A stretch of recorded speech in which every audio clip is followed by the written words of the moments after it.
For many years, from the mid-1990s onwards, residential property was generally an excellent investment.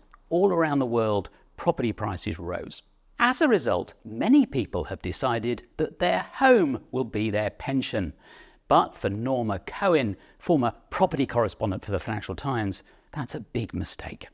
People who say things like, "My house is my pension fund," are really placing themselves in a very, very precarious position. It may be that you can sell your house and buy something to live in, which is smaller and less expensive, and be able to take some cash to live on. But a house is not an income. Remember as well that when the time comes to downsize and to free up capital to fund your retirement, you might not want to leave your family home. It's a common problem. Part of the reason that there is this reluctance to downsize, yes, there is a comfort factor remaining in your own home, but it's also hugely difficult, particularly for older adults, to pack up a lifetime of belongings, memories, mementos, and so on, and to move. House prices rose during the pandemic, but since then they've fallen, mainly in response to rising interest rates. That has made housing more affordable, but Norma Cohen still urges home buyers not to overstretch themselves.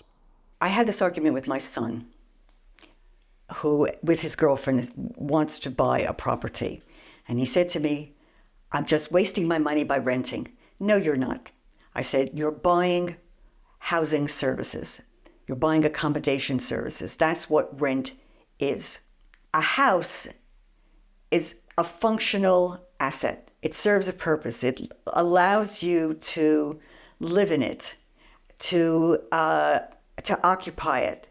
It's not the same thing as providing you with an income. It only becomes your pension fund if you could sell it, crystallize all the gains that you've made in capital value over the years, and use those gains to live on in old age. In only the narrowest sense is your house your pension fund." Buying or renting is, of course, a very personal decision.